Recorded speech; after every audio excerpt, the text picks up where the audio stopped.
नमस्कार दोस्तों, कैसे हैं आप लोग। मेरी चैनल में आप सभी का स्वागत है। मेरी channel Rangeen Raah, a road to success, a road to start. दोस्तों, आज मैं आपको ऐसी कहानी जो सुनाने वाला हूँ, कहानी तो इसलिए है क्योंकि ये कहानी आप लोगों के जीवन के साथ जुड़ी है, हर नए कलाकार के साथ जुड़ी है और हर नए कलाकार को ये कहानी से कुछ न कुछ जानना ज़रूरी है। इसलिए दोस्तों, मुझे लगा ये आप लोगों को सुना दूँ तो शायद आप लोगों को कुछ फ़ायदा हो।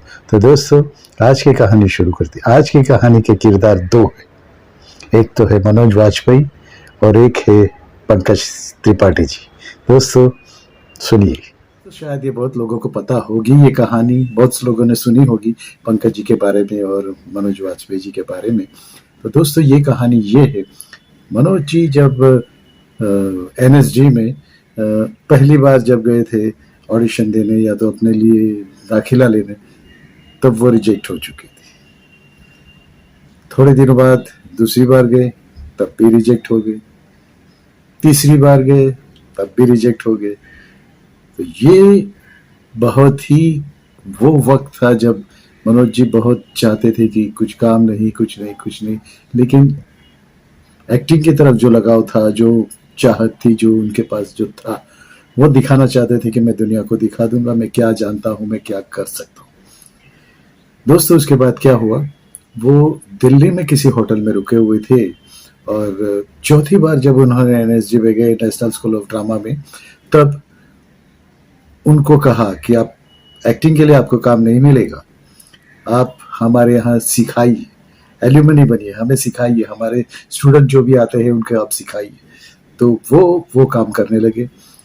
तो दोस्तों, ये होता है कि आप में जज्बा हो, आप अगर मानते हो कि मुझे ये करना है तो करना ही है और उसके पीछे लग जाइए, दिन रात एक कर दीजिए, सब कुछ एक कर दीजिए और उसके बाद देखिए आपको ये होता है।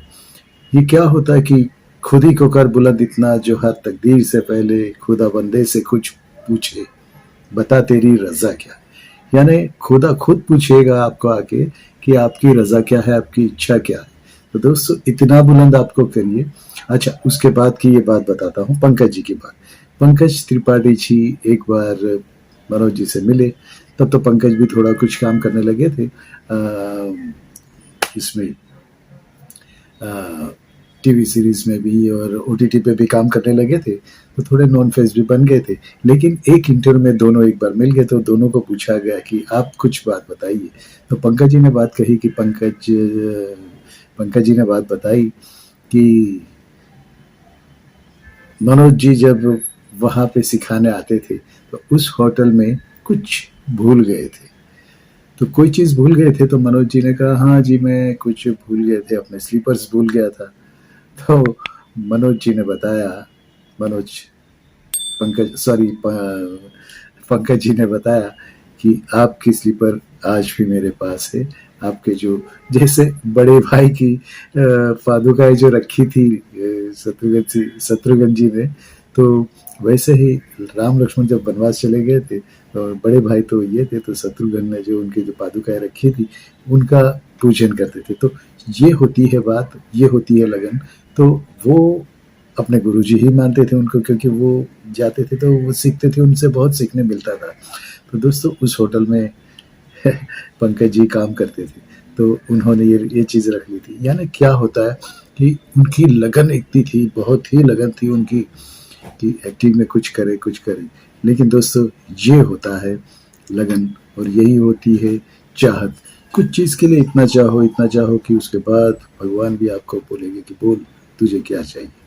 तो ये बात सच्ची है। तो आप में लगन होनी चाहिए, आप में काबिलियत भी होनी चाहिए। तो उनके पास जो शुरू का जो भी नॉलेज था वो ज़रूरी था। यानी आप शुरू का नॉलेज जो भी है वो आपके पास होगा तो आपको काम मिलेगा, क्योंकि शुरू का नॉलेज होना ज़रूरी है।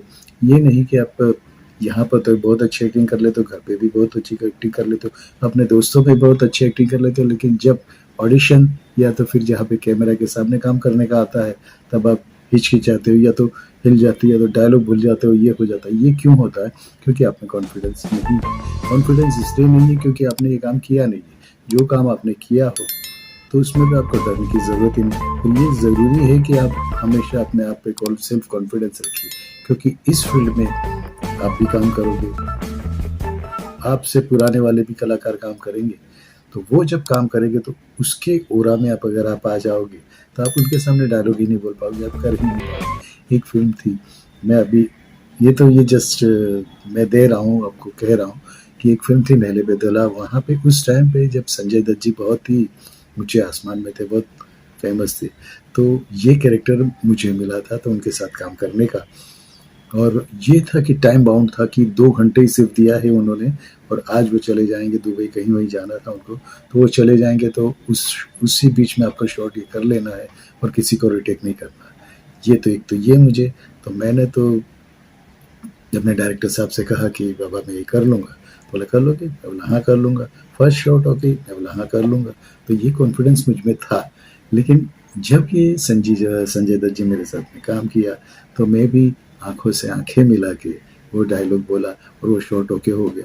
वो शॉट होने के बाद ये बताता हूँ कि संजय दत्त जी मुझसे भी मिले, बहुत से मतलब सभी लोग से मिल के हो गए कि बहुत अच्छा काम हो गया, बहुत अच्छा हो गया, क्योंकि मैं भी अभी 2-3, 4-5 महीने के बाद आने वाला हूँ, तो ये आपका काम हो गया, तो आपका काम रुके नहीं। सबसे बात कही और मुझे भी कहा कि आपने भी अच्छा शॉट दिया, नहीं तो ये शॉट अगर रिपीट होता तो फिर मेरे पास टाइम नहीं था, मुझे फ्लाइट पकड़नी थी। तो मुझे इतना अच्छा लगा कि चलो इतने बड़े कलाकार से मुझे ये रिकॉग्निशन मिला।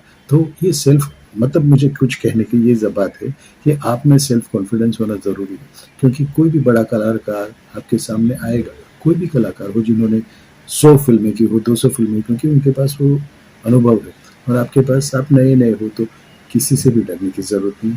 कोई भी बड़ा कलाकार हो, वो अपना कैरेक्टर कर रहा है, आप अपना कैरेक्टर कर रहे हैं। तो दोस्तों यही बात ध्यान में रखिएगा। भारत माता की जय। नमस्कार।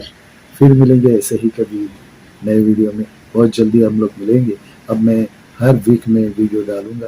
तो दोस्तों मेरे चैनल को सब्सक्राइब कीजिए और बाजू का लाल बटन है वो दबा दीजिए। उससे क्या होगा, मेरी हर वीडियो की इंटीमेशन आपको मिलती जाएगी। तो दोस्तों ये वीडियो देखिए, अपने दोस्तों को भी दीजिए, शेयर कीजिए और लाइक्स भी कीजिए। भारत माता की जय।